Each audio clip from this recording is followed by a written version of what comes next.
உன்னை அழைக்கின்றார் வாராய், இதையும் அதை கேட்கின்றார் தாராய். இயேசு உன்னை அழைக்கின்றார் வாராய்.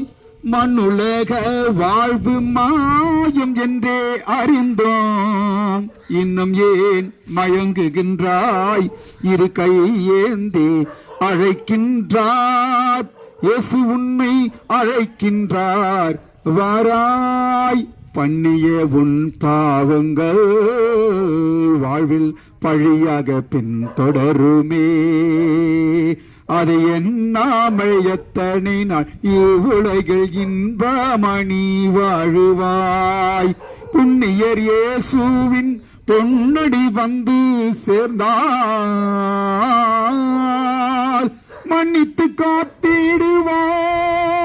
மானிட ஜீவனை காத்திட அவரின்றி வேறொருவரில்லை.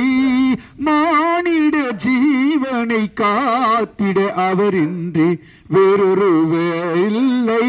வாராய், இயேசு உன்னை அழைக்கின்றார் வாராய்.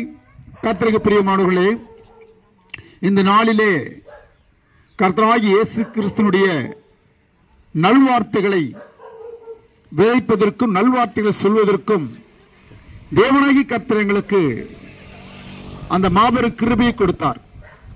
மத்தேயு எழுதின சுவிசேஷம் 11ஆம் அதிகாரம் 28வது வசனம் சொல்கிறது, வருத்தப்பட்டு பாரம் சுமப்பவர்களே, நீங்கள் எல்லாரும் என்னிடத்தில் வாருங்கள், நான் உங்களுக்கு இளைப்பாறுதல் தருகிறேன் என்று இயேசு சொல்லுகிறார்.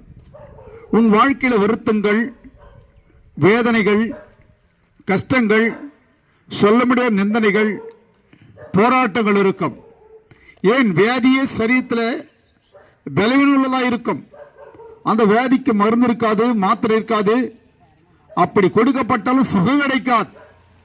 இந்த சுகத்தை கொடுக்கிற தேவன், இந்த ரட்சிப்பை கொடுக்கிற தேவன், இந்த மகிமையை கொடுக்கிற தேவன், இந்த மகத்துவங்களை கொடுக்கிற தேவன் உங்களை தேடி வந்திருக்கிறார். பிரியமானவர்களே, வேதத்தில் ஒரு அன்பு சகோதரி இருந்தாங்க.